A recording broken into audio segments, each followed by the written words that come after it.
balma ouverture media lamɛbagaw assalamu alaikum. Ni an ye bi UNSP cours kɔnɔna la an nana dɔwɛrɛ ma an nati an nana ka na professeur Aguri n'ale ye UNSP directeur général ye ale ye welewelekan bila an ma k'a fɔ ko bi ko conférence b'a bolo conférence min bɛ tali kɛ bana kura min bɔlen don ni bɛɛ b'a wele ko coronavirus dɔw k'a ma ko covid-19 n'a kɛlen don ka diɲɛmaa bɛɛ wuli a sen kan donc k'a bɛna ka na conférence animé o kan bi donc aw ni ne an ka jɛ an ka taga salle kɔnɔna la an ka taa conférence suivre. Nous y sommes pour la deuxième conférence de presse.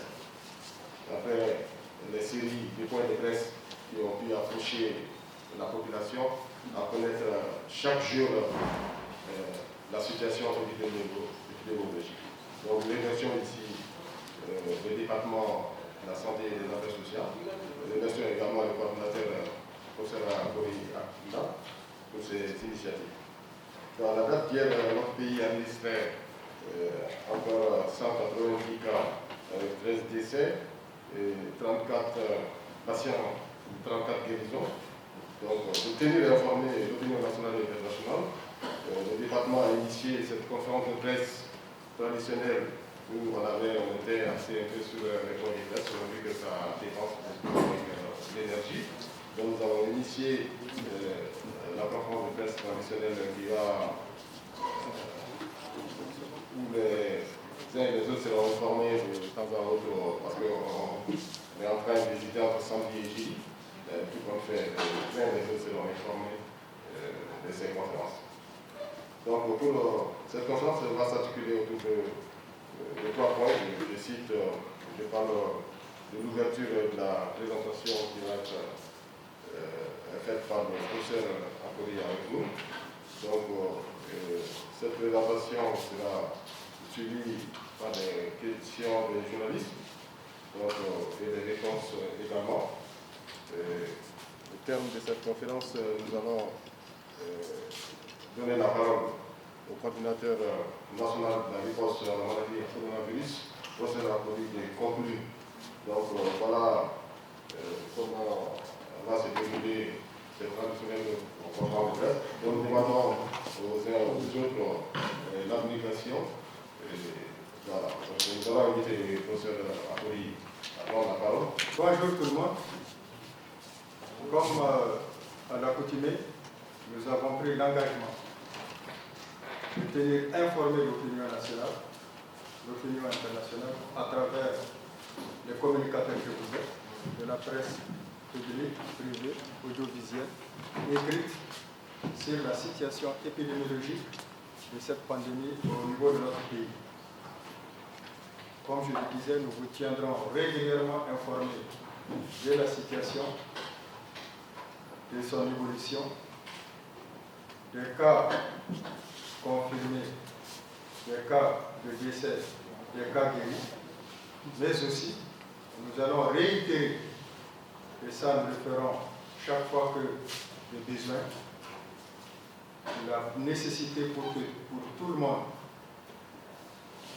qu'on est présent à l'esprit que la meilleure méthode de bouter ce virus hors de notre pays reste la prévention et la prévention. Donc nous n'allons jamais cesser de répéter les mesures barrières qu'il faudrait respecter afin de pouvoir contraindre ce virus à disparaître de notre pays. Donc, comme je l'ai dit, la première des choses, c'est vous faire le point de la situation depuis que nous avons enregistré le 25 mars dernier le premier cas dans notre pays. Donc, à travers cette présentation, vous verrez l'évolution des cas depuis cette période jusqu'à nos jours. Diapo, il y a des gens qui sont en train de masser le diapo. On va faire diapo. À droite. Ou bien... Okay. Donc, vous voyez l'évolution du nombre de cas depuis le 25 mars, avec 2 cas. Mais si on regarde, quittez devant la diapo, s'il vous plaît. Donc, vous voyez l'évolution du nombre de cas depuis le 25 pratiquement au 5 avril, on avait pratiquement une moyenne de 4 à 5 cas par jour. Mais à partir du 8 avril, on voit que la situation commence à évoluer en termes de nombre de cas. Donc, vous voyez, depuis 15 et aujourd'hui, nous avons 28 cas. Parallèlement à ça, nous avons aussi mis les décès.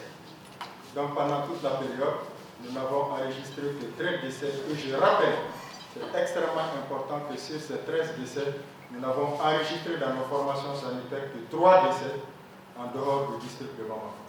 Tous les autres décès sont constatés à l'arrivée. C'est des personnes âgées, une moyenne d'âge de 72 ans, qui présentent des comorbidités, mais testées post-mortem et effectivement qui se sont révélées positives au Covid-19. Si on regarde l'évolution, la distribution selon les localités du pays, nous voyons bien que le nombre de cas est en train d'évoluer entre les différentes communes, que ce soit Bamako, qui est l'épicentre, la région de Kaï et d'autres localités comme Mopti, Sikasso et Gao ont fait effectivement partie maintenant du contingent des villes qui sont affectées par la maladie. C'est ce qui est cartographié ici dans la carte. Vous voyez bien que c'est le district de Bamako qui est l'épicentre, particulièrement la commune 6, la commune IN, et maintenant les autres communes aussi commencent effectivement à faire leur apparition dans les paysages, n'est-ce pas, épidémiologiques de cette pathologie. Nous avons la région de Mopti et la région de Gao, comme on l'a dit, et bien sûr la région de Sikasso, qui sont les zones actuellement touchées par cette maladie.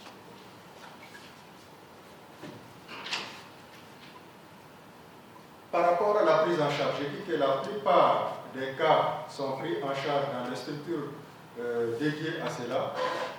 Et par rapport à tous les cas qui ont été hospitalisés, je le répète, dans nos différentes formations sanitaires au niveau du district de Bamako, l'évolution est favorable et nous avons enregistré un certain nombre de guérisons et les guérisons interviennent après 2 tests successivement négatifs que nous faisons le 8e et le 13e jour. Au-delà, au terme de ces 2 tests positifs, le sujet est considéré comme guéri. Mais cela ne voudrait pas dire qu'il ne doit pas continuer à prendre les mesures, les précautions nécessaires pour éviter de se recontaminer une fois de plus. Les gestes barrières, comme on l'a dit, nous n'allons jamais cesser de les répéter.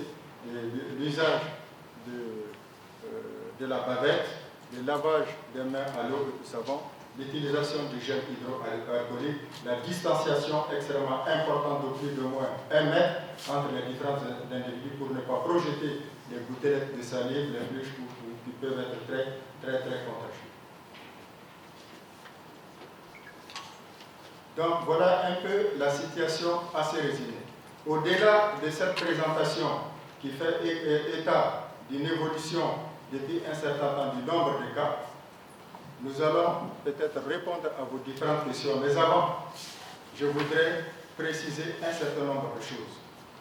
Dans les dispositifs de prévention et de riposte, nous avons un système de surveillance épidémiologique assez,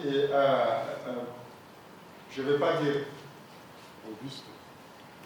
Bon, je n'aime pas la congratulation, mais nous avons un système fonctionnel de prévention que nous avons mis en place prioritairement, je disais, au niveau des portes d'entrée aériennes, donc les postes aéroportières, et principalement au niveau du district de Bamako, à travers l'aéroport international Modibo Keïta, mais aussi au niveau des autres aéroports de l'intérieur, comme l'aéroport de Kaï, de Gao, de Tombouctou et même de Sikasso.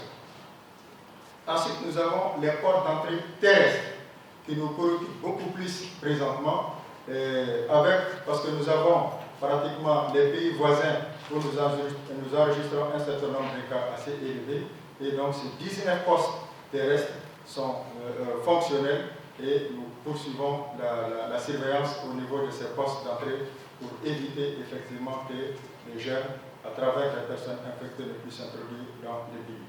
Et donc tous ceux qui entrent effectivement sont surveillés et pendant la période d'incubation de 14 jours afin de voir si, au cours de cette période, est-ce qu'ils vont développer des symptômes en faveur du Covid-19 ou pas. Au-delà, je voudrais rappeler, je dis rappeler encore ces mesures, mais rappeler aussi certaines informations. Nous avons en place un système de diagnostic.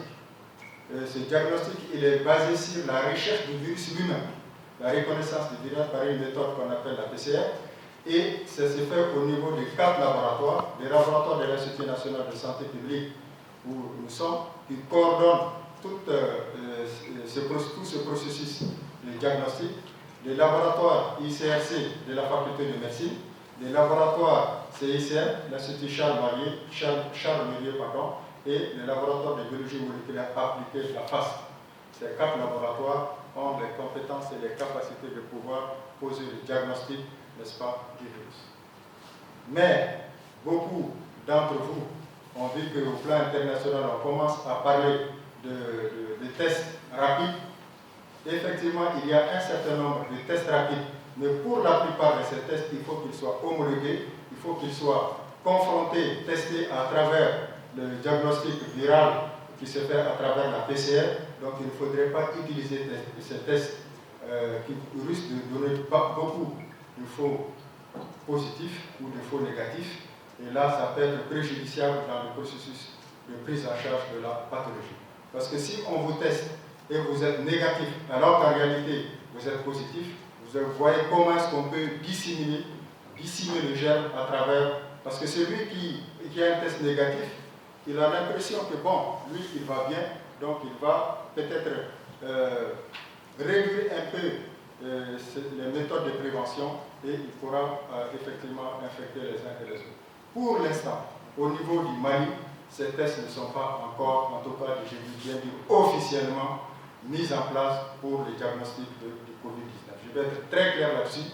Si ces tests qui sont pratiquement testés, évalués dans d'autres pays, il faut qu'ils subissent le test de la méthode PCR, c'est-à-dire du diagnostic que nous sommes en train de faire, qui prend un certain temps, effectivement, au minimum 6 heures de temps, n'est-ce pas, parce qu'il faut d'abord inactiver le virus pour éviter que les agents du laboratoire s'infectent. C'est après cette inactivation du virus, lorsqu'il est devenu inoffensif, qu'on procède justement au diagnostic avec un contrôle positif qui permet de voir le contrôle. Est-ce que le fait que ça soit négatif, c'est vraiment négatif ou positif, vraiment positif. Donc pour l'instant, nous ne recommandons pas l'utilisation de ces tests positifs, de ces tests rapides, s'ils ne sont pas testés, et quel type de test aussi. Il faut faire attention sur le marché. Il y a beaucoup de gens qui vendent des tests effectivement qui ne sont pas du tout adoptés, et ça peut effectivement entraver le processus de riposte contre cette épidémie. Donc maintenant je me prête à vos questions volontiers. Mais comme il est rappelé qu'ici, c'est un comité scientifique avec comme des aspects scientifiques. Et en fait, pour ce qui concerne les aspects qui sont la part du gouvernement, donc je pense qu'il faut poser ces questions. Merci beaucoup. Donc nous allons passer la parole à Amadou Cissé. Et la question va être dans un premier temps. On va donc je souhaite que ça se passe là. En même temps, à Radio Salam, et ici je représente la Radio de Gafo. Ma première question est de savoir, aujourd'hui, là où nous sommes, y a-t-il combien de médecins qui sont contaminés? Ça c'est ma première question. Deuxième question. Par rapport au test post-mortem. Oui. Professeur, est-ce que cela veut dire que, parce que vous avez dit pratiquement tous les cas testés et positifs, mais des cas de décès, c'est des tests qui ont été effectués après le décès de la personne. Est-ce que cela veut dire que tout cas de décès aujourd'hui au Mali, amené à la mort, est testé pour savoir si le décès ne s'est pas passé quand même en milieu hospitalier? Est-ce que tout cas de décès aujourd'hui enregistré à domicile sont testés pour voir si la personne était atteinte du Covid ou pas? Combien de lits aujourd'hui le Mali dispose en tout? Parce qu'on a 3 centres de prise en charge. En tout, le Mali dispose combien de lits aujourd'hui? Le journaliste à la radio, je remercie le conférencier, le professeur. Donc ma première question est un peu relative les causes de contamination. Donc depuis le 20 mars passé, donc, on a constaté au niveau de l'aéroport international l'arrivée de quelques personnes venant de la France. Donc, ce que j'aimerais savoir, ces gens-là, de sources sûres, ils sont descendus et chacun est parti chez soi, donc ils n'ont pas observé quarantaine. Maintenant, ce que je vais poser la question, est-ce que sans observer quarantaine, est-ce qu'on peut savoir si ces gens-là sont atteints par le Covid-19 ou pas? Donc ça c'est la première question. La deuxième question et dernière question. Est-ce que quand on n'a pas fait test, sans faire les tests, peut-on savoir que telle personne est atteinte par le Covid-19 ou pas? Je vous remercie. Moi, je voudrais savoir, est-ce qu'on a une idée du nombre de personnes testées depuis le début de la pandémie au Mali? Deuxième question. Comment? Est-ce qu'on peut avoir une idée du nombre de personnes testées depuis le début de la pandémie au Mali? Voilà. Deuxième question, c'était par rapport à l'isolement de Bamako. La semaine passée, le professeur en avait parlé ici. Et le président Ibeka, peut-être dans un esprit de préparer la population à ça, en avait parlé lors de son dernier discours. Et je ne sais pas, parce qu'il avait dit qu'il va en parler avec le comité scientifique. Et je me demande, est-ce que le professeur peut nous dire aujourd'hui s'ils sont prêts à aller vers ça ou où en sommes-nous avec l'isolement de Bamako? Le comité scientifique a été consulté pour le confinement. Voilà. Et les élections de demain. Quel est l'état des préparatifs? Parce qu'on a vu qu'au premier tour, le gouvernement avait annoncé des mesures, mais malheureusement, il n'y a pas eu de disposition au niveau des centres de vote. Il y a beaucoup de centres. Et j'ai appris aussi qu'il y avait des soldats de Barkhane et actuellement au niveau de l'aménagement. Comment le comité traite avec ces gens, Barkhane et Ménisman? Et ma dernière question, c'est les personnalités qui sont infectées actuellement, Iba Ndiaye et les deux autres députés. Quel est leur état de santé? Ils sont déclarés officiellement. Merci beaucoup. L'intérêt que vous portez à cette épidémie, c'est ce qui, effectivement, dénote de différentes questions aussi variées que possibles qui sont possibles. Je voudrais d'abord vous dire que depuis le début de l'épidémie, par rapport à la question de Touré, la première question ne sera pas répondue. Combien de médecins sont affectés? Ça ressort de l'éthique médicale. Ça, je suis désolé. Si je le dis aujourd'hui, demain je me retrouve en prison, le même jour. Ça, c'est le secret professionnel. Je suis tenu par le secret professionnel. Je ne peux pas vous dire combien de médecins sont. Et ce n'est même pas. Je ne dis ni le nombre, ni etc. Informalement. Ça, c'est très clair. On respecte l'éthique, on respecte la déontologie.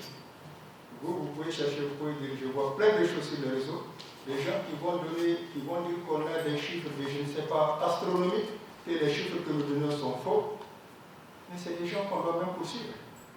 Sur quelle base ils tirent ces chiffres? Et qui vont spolier l'opinion nationale et internationale.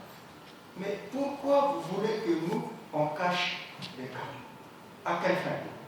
Je suis principalement responsable au plan national de cette pandémie. Mais si on cache des cas, mais ça va nous péter à la figure. C'est pas possible parce que chaque cas, c'est au minimum 30 contacts. Donc des potentiels positifs. Donc plus on cache, plus on aura du mal à rechercher ces contacts parce qu'on ne va pas justifier la recherche des contacts lorsqu'on dit qu'on a moins de cas. Donc franchement, messieurs les journalistes, cherchez l'information, les sensationnels c'est bon, mais allez à la source. La source de l'information sur le Covid-19, il n'y a pas deux sources. Il n'y a pas deux sources au Mali, c'est l'Institut national de santé publique et c'est le coordonnateur national du Covid en face de nous. Nous sommes ouverts, appelez le message que vous voulez, on vous donnera toute l'information qu'il faut, sauf, bien sûr, l'information qui relève de l'éthique et de la déontologie. Je vous remercie. Est-ce qu'il y a à Tombouctou des centres de prise en charge?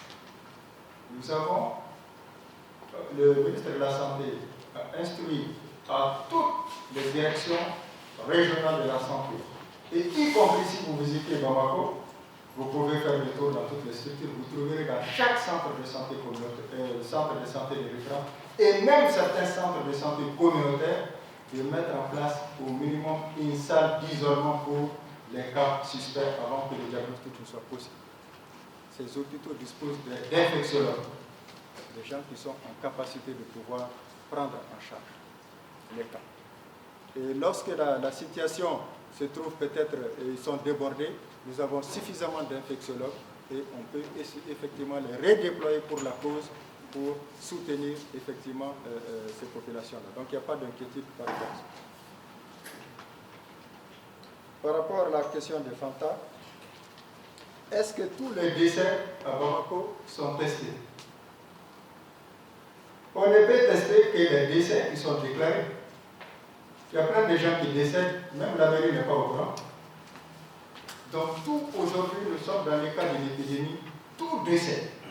Si nos structures sanitaires sont informées, la première recommandation est 1, c'est de ne pas toucher le corps, de mettre dans un sac mortière, sécuriser et d'attendre, et on fait le prélèvement, d'attendre le résultat du test. Parce que si le test est positif et qu'on procède à un enterrement, comme nous avons continué de le faire avec pas mal de personnes qui touchent les cadavres, etc., eh bien ça va être l'expansion, l'éclosion de l'épidémie. Je dis bien tous les cas de décès dont nos formations sanitaires sont informées, immédiatement les dispositions que je viens de dire sont prises et le test est fait. Lorsqu'il est négatif, on garde le corps jusqu'au résultat du test. S'il est négatif, on libère les cadavres pour qu'effectivement ces gens fassent l'enterrement selon les rites et traditions. Par contre, s'il est positif, eh bien c'est un enterrement sécurisé. Combien de lits au Mali? Bon, je ne peux pas vous dire le nombre de lits, je peux le dire si j'étais préparé, parce que je fais juste une recherche dans tous les nombres de lits qui se trouvent au Mali, mais je vais parler du nombre de lits dédiés à la prise en charge du Covid-19. J'espère que c'est dans ce sens que va votre question. Voilà. Je sais, je vais répondre, ma soeur. Je n'ai pas coutume d'esquiver une question. Je vais y répondre. Et je vais vous donner détail par détail. Nous avons reçu du Premier ministre 975 lits qui se répartissent comme suit. 100 lits à l'hôpital du Point G. À l'époque, déjà, nous avons 7 lits dans le centre de prise en charge du Point G. Et donc, on vient d'ouvrir le deuxième centre de prise en charge au Point G d'une capacité de 100 lits. C'est opérationnel, vous pouvez monter, vous allez voir. L'hôpital du Mali, il avait déjà 20 lits et parmi ces lits-là, nous avons complété, nous avons 100 lits, donc 120 lits. Vous pouvez aller aussi compter le nombre de lits, vous allez les trouver sur place. Nous avons l'hôpital dermatologie, qui a une capacité de 10 lits. Maintenant, il y a une extension qui sont à 20 lits. Voilà présentement les 3 centres dans le district de Bamako qui sont dédiés à la prise en charge des cas. Les autres lits, vous pouvez aller tout de suite, le surveillant il est là, ils sont stockés en fonction des autres centres que nous allons ouvrir progressivement. Nous avons obtenu des centres que vous voyez à Sénénicoro, du roi du Maroc, la possibilité de l'utiliser. Déjà, le ministre l'a visité hier, et donc là aussi, il va être équipé, il va être une structure de prise en charge. Nous avons obtenu également le FEBAC, qui a une capacité de 154 lits. Nous avons obtenu également le Kabbalah, le centre de Kabbalah. Et là aussi, j'ai oublié que la Chine aussi doit nous donner un certain nombre de lits en dehors de ceci. Et d'ailleurs, la FEBAC, les 150 lits de la FEBAC, c'est la Chine qui doit les installer. Et nous avons obtenu également le centre chinois sur la route de l'aéroport, vous voyez qui est à gauche aussi, et que nous allons équiper pour la prise en charge. Pour l'instant, les structures qui existent ne sont pas débordés en termes de nombre de cas, pour l'instant.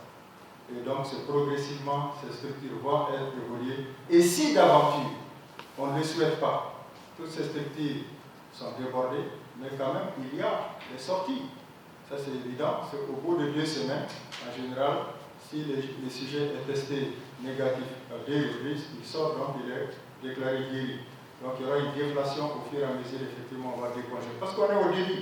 Vous voyez, c'est pourquoi on a un nombre de guéris réduit, parce que au début, on avait très peu de cas, et c'est maintenant qu'on commence. Vous allez voir, la semaine prochaine, le nombre de cas guéris va augmenter de façon progressive. Donc voilà un peu la situation. Donc, je ne crois pas que ce soit le problème de lit qui va nous poser le problème. Si c'était le cas, la réquisition est une possibilité, les hôtels vont être réquisitionnés pour assurer la prise en charge. Nous sommes dans un état d'urgence sanitaire, donc l'État a certaines capacités, effectivement, pour mettre à disposition ce qu'il faut pour que les patients soient pris en charge correctement et dignement.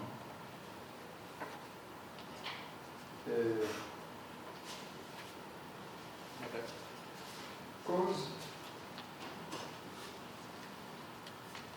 La situation des personnes, c'est la situation de 2 fameux avions d'Air France, c'est bien ça, du 12 et du 20. Notre système, il faut dire que lorsque vous débarquez, c'est pourquoi si vous avez vu que le Mali a été pratiquement l'un des pays qui a vraiment retardé l'apparition du germe sur son sol, c'est effectivement au début nous avons mis en place un système de surveillance et une coordination efficace pour essayer de contrer toute entrée de virus sur notre territoire. Et principalement, nous avons axé nos efforts sur l'aéroport international président Modibo Keïta de Séville. Toutes les personnes qui viennent des zones où sévit la maladie sont systématiquement checkées, la prise de température est faite, les gels hydroalcooliques les sont appliqués au niveau des mains, mais aussi un fichier médical est ouvert où nous prenons tous les renseignements afin que le suivi soit fait pendant les 14 jours qui suivent. Et nous les conseillons effectivement un auto-isolement, qu'ils s'isolent, qu'ils gardent les barrettes avec eux, qu'ils évitent les contacts autant que faire se peut avec les proches pour éviter toute forme de contamination. Et d'autant plus que nous avons l'air contact, il y a pas mal de cas où, à partir de l'aéroport, à partir de la fiche, nous avons retrouvé l'individu et il y avait un cas d'air qui ne voulait pas venir parce que dès qu'il présente un signe d'alerte, que ce soit la fièvre, l'urine, etc., nous avons déjà les contacts, nous allons les voir pour le prélever et voir si effectivement c'est un cas de Covid-19 ou pas.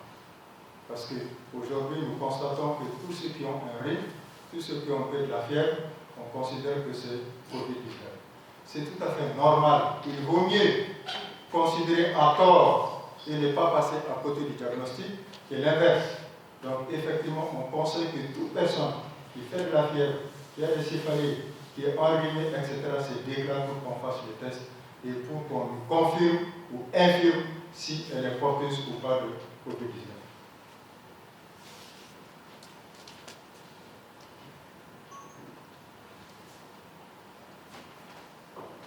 Maintenant, Adam, nombre de personnes testées. À la date d'hier, je n'ai pas les cas d'aujourd'hui, nous sommes à 660 personnes testées. À la date d'hier, je n'ai pas pris les résultats d'aujourd'hui, 660 personnes testées.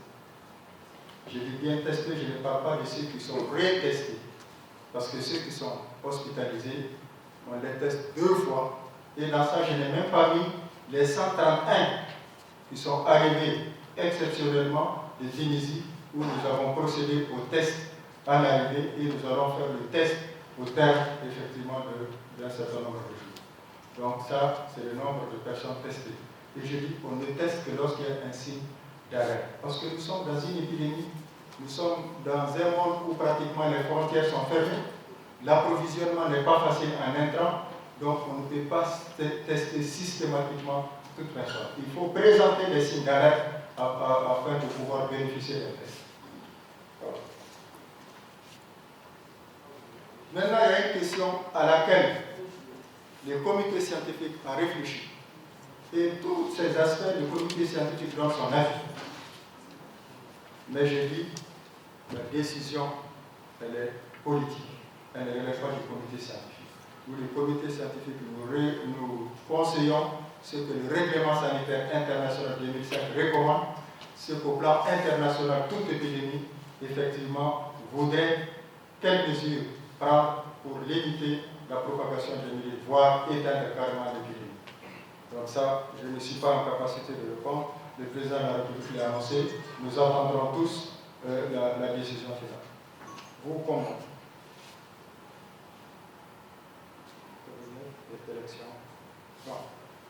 Et ça répond presque à la question sur Covid-19 et état de préparation des élections. J'avoue, hier seulement, j'ai signé un contrat avec des jeunes qui vont assurer pour le district de Bamako, parce que c'est le district de Bamako qui est vraiment l'épicentre. C'est vraiment si nous arrivons à contenir la propagation de l'épidémie à Bamako, eh bien nous aurons suffisamment de chances pour effectivement freiner l'avancée de cette épidémie.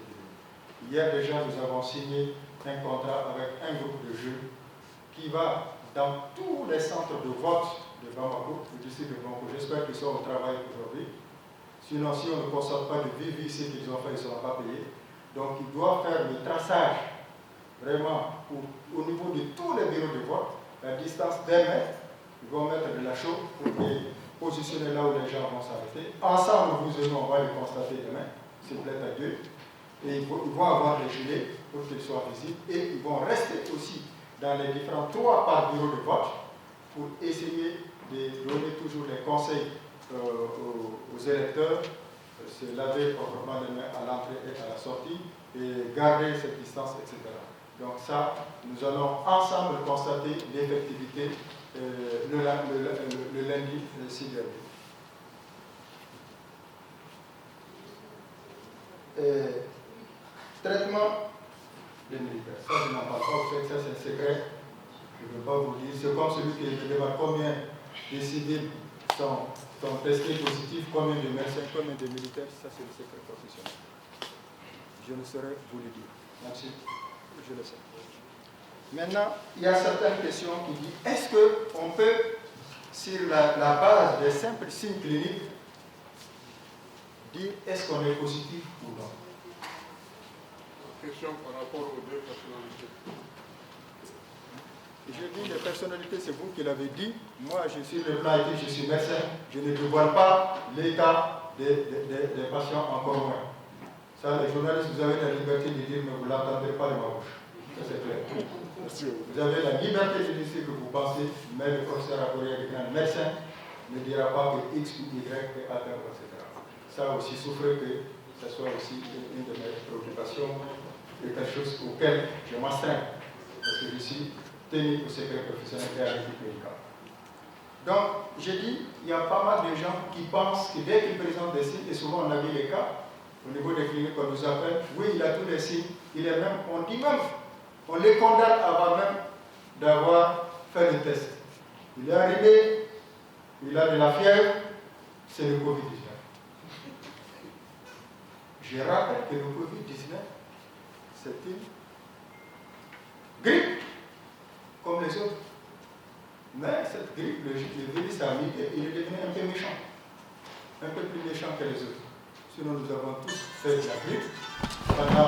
Il y a même souvent duré pendant peut-être 1 semaine, 2 semaines, voire plus, mais sans pour autant avoir des préoccupations sur le plan médical fâcheuse.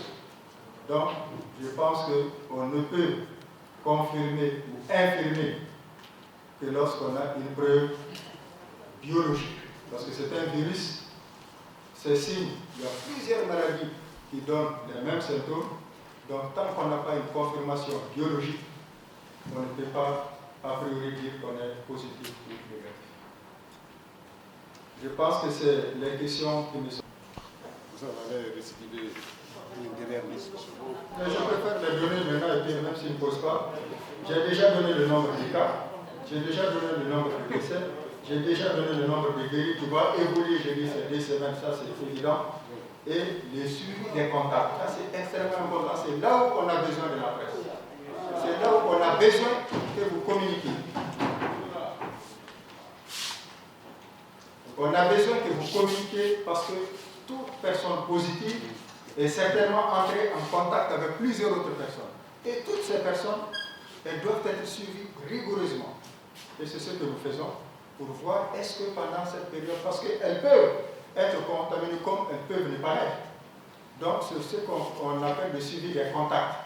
Et ce suivi des contacts, on le fait rigoureusement en appelant ces gens, en apprenant leurs contacts régulièrement pour pouvoir voir est-ce qu'ils vont développer les signes ou pas. Dès qu'ils développent un signe, j'ai dit qu'ils sont prélevés et ils sont testés. Nous sommes en 1533 contacts que nous suivons régulièrement.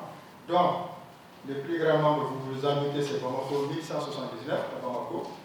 Nous avons 56 à Caille, 95 à Kouroukoro, 69 à Sikasso, 87 à Tombouctou, 47 à Mopti.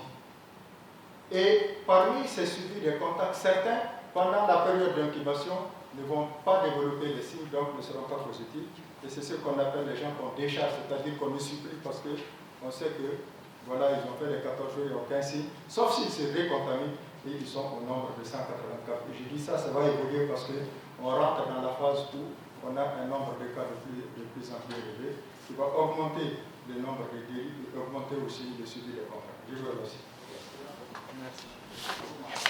Voilà, ces éclaircissements. Donc, je pense qu'on va, s'il y a des gens ont des préoccupations, donc on va prendre encore voilà, 2 ou 3 personnes pour étayer les questions. Oui. Au Mali, nous vivons en communauté. La taille moyenne du ménage malien, c'est 6 personnes. Sinon, en réalité, vous voyez, dans certaines agglomérations urbaines, vous allez trouver des familles avec plus de 10 ou 12 personnes. Et souvent, l'habitat n'est pas tout à fait adapté, tout à fait approprié pour que chacun puisse effectivement avoir sa chambre à lui seul. Donc, effectivement, c'est des facteurs contraignants pour respecter les mesures barrières. Ça, nous sommes tout à fait d'accord. Mais je pense et je dis, le simple lavage des mains à l'eau et savon réduit de 60% la transmission. Dans les maisons, quand même, il y a l'eau et le savon. Ça ne coûte pas cher. Même si vous touchez ces plants, moi j'ai touché ces plants, je ne sais pas si lui il est infecté parce qu'il l'a touché, mais je ne vais pas toucher par mon visage ni rien jusqu'à ce que je sorte pour laver proprement mes mains à l'eau et au savon. En rentrant ici, c'est ce que j'ai fait. Donc, si ces mesures sont respectées, même au sein de la famille, pourquoi on dit la distanciation? C'est pour que, vous savez, on a des gestes inopinés. Régulièrement, si on vous observe, ici, voyez, vous avez déjà votre nez sur les narines, donc on touche rapidement à son visage, à ses yeux, au nez, etc. Donc, ça, c'est des gestes, vraiment, c'est presque des tics. C'est extrêmement difficile. C'est pourquoi on demande de se laver propre. Si les mains sont propres, c'est elles qui vont apporter le germe, n'est-ce pas, au niveau des narines ou de la bouche. Donc si on respecte ces mesures, je pense qu'il y a de fortes chances. On a vu des gens qui sont positifs, leur conjoint n'est pas positif. Donc ça ne veut pas dire systématiquement. Mais on peut être aussi porteur sain. Donc franchement, je sais que c'est une question extrêmement complexe, délicate, mais vraiment, si nous nous en tenons, ne serait-ce qu'au lavage des mains à l'eau et au savon le plus régulièrement possible, et en portant au moins des barrettes pour éviter de recevoir des projections de postillons de son interlocuteur, il y a de fortes chances qu'on puisse, en tout cas, freiner la transmission. Voilà ce que je peux dire par rapport à ça. Est-ce qu'il y a suffisamment de respirateurs? Terminé, en général, sur 10 personnes, il y a une personne qui a besoin d'assistance respiratoire sur le plan statistique. Donc ça veut dire, si nous avons 100 patients, on n'a besoin que de 10 respirateurs. Et ce n'est pas toujours le cas. Et ici, effectivement, nous constatons que la plupart des gens que nous avons, vous avez dit les tranches d'âge, c'est des personnes âgées. Je dis l'âge moyen de ces gens, c'est pratiquement 70-72 ans. Donc c'est des gens des gens qui présentent des comorbidités. C'est des gens qui soit ils sont hypertendus, soit ils sont diabétiques, soit ils sont obèses, soit ils ont une néoplasie quelconque. Donc c'est des gens qui sont déjà à risque. Le décès, est-ce qu'il est lié à la pathologie initiale ou il est lié au virus? Tant qu'on ne fait pas une analyse assez poussée, on ne saurait le savoir. Mais ce qui est sûr, c'est que le virus va compliquer la situation préexistante. Ça, c'est une certitude. Donc aujourd'hui, nous avons à l'hôpital du Mali, nous avons, avant qu'on a commandé des respirateurs qui sont en train d'arriver, à l'heure où je vous parle, nous avons 7 respirateurs, non 8 pardon, 5 plus 3, ça fait 8 respirateurs à l'hôpital du Mali. Nous avons 2 à l'hôpital du Point G dans la salle, la première salle de cette place dont je parle, mais on a dédié la salle de réanimation de l'hôpital du Point G uniquement au Covid-19, et là c'est une capacité de 7 lits avec tout ce qu'il faut sur le plan assistance respiratoire. Pour l'instant, en tout cas, on n'est pas encore dépassé par rapport au nombre de personnes qui ont besoin d'assistance respiratoire pour l'instant. Et nous attendons effectivement une 50aine de respirateurs, et certainement ça va permettre d'équiper aussi les autres structures. Maintenant, par rapport aux rumeurs.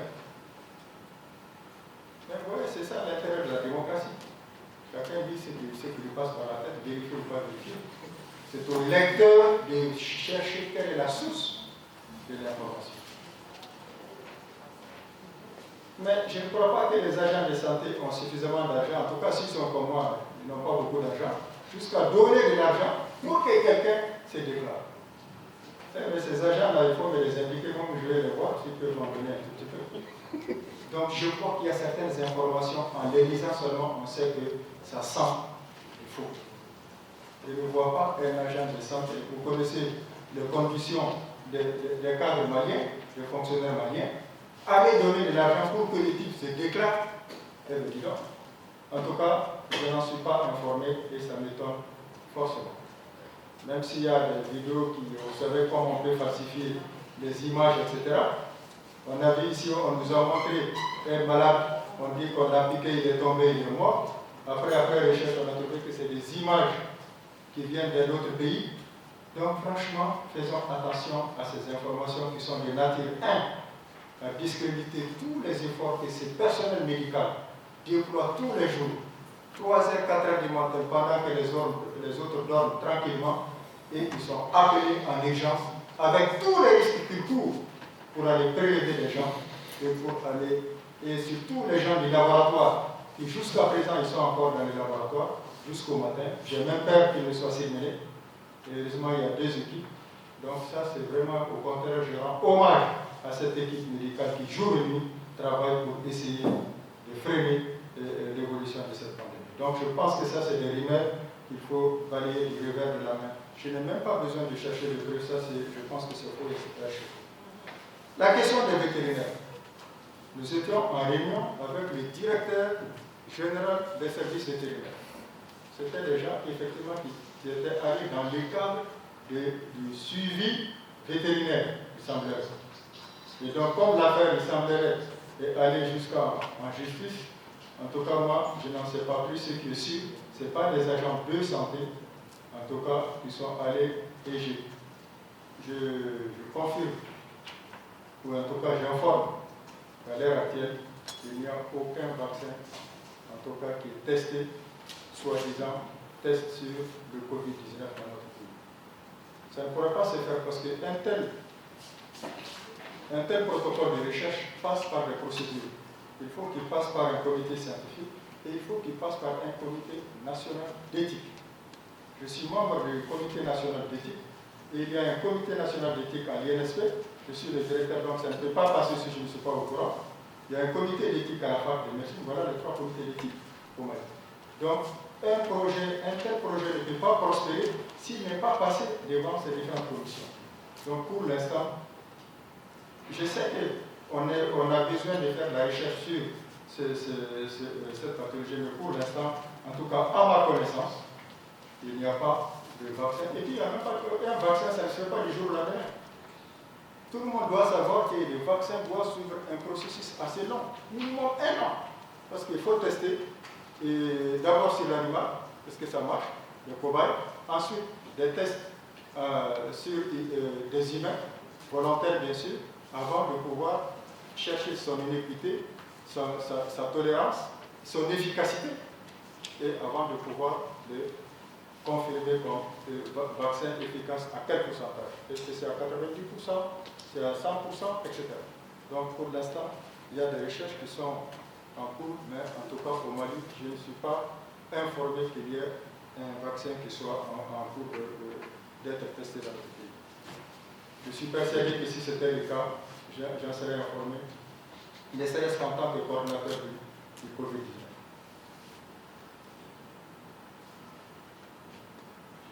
Je vois, le comité dispose d'une cellule qui collecte, analyse et fait les recommandations, bien sûr. La logistique, c'est un élément important. Mais aussi, la communication, c'est un élément aussi important. Parce que la communication, lorsqu'elle est mal faite, elle est mal dirigée, mal orientée, elle peut effectivement compromettre tous les efforts qui sont faits. Nous nous efforçons au niveau du Comité national de lutte contre le Covid-19 de mettre en place une commission communication qui s'efforce de récolter ces rumeurs, ces fake news et essayer de voir comment est-ce qu'il faut réagir. Il y a d'autres auxquels on ne réagit pas. Je pense que n'importe qui d'un peu sensé en disant il sait que c'est faux, mais il y a d'autres auxquels nous sommes contraints. Il y a même une presse de renom international, heureusement elle n'est pas malienne, qui a diffusé une information soi-disant que les chiffres que nous donnons sont faux et elle a donné des chiffres qui multiplient le nôtre, je ne sais même pas, peut-être par 10. Je m'étais demandé à un moment, est-ce qu'il faut l'astreindre à la justice ou pas? Tout simplement, il faut juste poser la question, d'où est-ce qu'elle tire cette information? Parce que l'information sur le Covid-19, c'est centralisé aussi de l'INSP, c'est ouvert, c'est transparent, les dossiers sont connus, tous les gens qui veulent voir, peut-être qu'on fera un jour, lorsqu'on sera sorti de cette pandémie, une porte ouverte pour que les gens sachent quel est le travail qui se fait, je ne sais pas moi, en tout cas, qui se fait tous les jours sans pouvoir sortir et que les gens, effectivement, sans pouvoir le publier. C'est des efforts qui sont faits tous les jours pour que, effectivement, nous puissions contenir cette épidémie pour le bien-être des populations. Donc, je voulais terminer pour remercier quand même les journalistes. Et j'ai dit, nous allons vous donner régulièrement, on décidera du jour régulièrement, on vous tiendra régulièrement informé. J'ai dit, il n'y a pas de tabou, il n'y a pas de sujet tabou, il n'y a pas de questions bêtes. Le plus important, c'est que, au finish, que nous comprenions et que nous menons le même combat. Parce que votre combat aussi, c'est informer, mais informer vrai. Donner la bonne information. Parce que nous contribuons tous à améliorer les conditions de vie de nos concitoyens. C'est même un droit de redevabilité par rapport à nous. Nous avons eu la chance d'aller à l'école, aux frais de l'État. Nous avons un devoir de redevabilité vis-à-vis de nos parents qui ne sont pas allés à l'école. Et pourtant, c'est eux qui payent pratiquement l'impôt, qui permet de payer les salaires, qui permet de faire beaucoup de choses. Donc, ce devoir déjà de redevabilité nous oblige d'être honnêtes, corrects vis-à-vis de nos concitoyens. Donc, on ne peut en aucun cas les donner une information qui ne soit pas une information correcte. Et donc, c'est ensemble que nous allons gagner cette lutte. Nous n'avons aucune prétention de pouvoir gagner cette lutte sans votre accompagnement. Mais nous vous disons, nos portes sont ouvertes. Si vous avez une quelconque information, informez-nous. Les numéros disponibles, etc. Et j'avais oublié une rumeur par rapport au numéro vert, vous m'excusez, pendant que j'étais en train de conclure, qui dit que quand on appelle les numéros verts, les gens demandent de l'argent. Si ça c'est vrai, vraiment donner la source d'information, et la personne sera fortement sanctionnée. Le numéro vert est gratuit, l'information est gratuite et nous tenons à donner la bonne et saine information. Je vous remercie. Assistant awa ni coronavirus kɛlɛli la n'o fana bɔra yen a bɛ fɔ min ma ko département des opérations d'urgence de santé publique ne y'o ɲɛmaa ye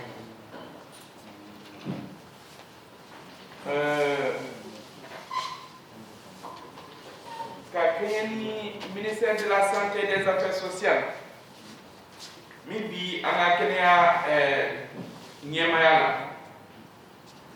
Ok, balma a yɛrɛ bɔra ka professeur Akori ka kumakanw lamɛn a y'a jira ka kɔrɔfɔ kɔnɔna la an bɛ yɔrɔ min na i ko bi banakisɛ in yelen don maa 200 ani maa 18 bɔɲɔgɔn bɔ la donc o kɔnɔna la maa mun kɛnɛyara o ye maa 34 minnu tanyara o ye maa 13 ye donc an bɛ dugawu kɛ yarabi minnu tanyara ala ka yafa k'u ma ala ka hinɛ u la.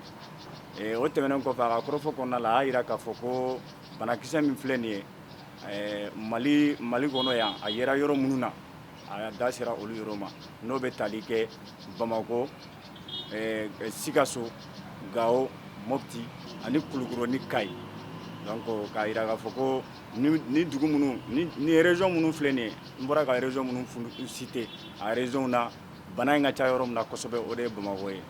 Donc halisa an bɛ mun ɲini an balimaw fɛ mesure de barrière minnu fɔra an ka olu matarafa kosɛbɛ n'o bɛ tali kɛ ka tɛgɛkoli safunɛjiw la ani ka gel utiliser gel hydraulique ani an ka lajɛ cogo sugu bɛɛ la an ka dɔ bɔ an ka jama n'an bɛ rassemblement kɛ n'an bɛ farankaw kɛ an ka kɛ ko ye ko min an kana caya donc n'o kɛra a ka ca Ala fɛ an bɛ kisi bana in tɔɔrɔ ma. Malima o de tun b'an bolo bi ka lase aw ma. A k'an bɛ kuma wɛrɛ. Merci.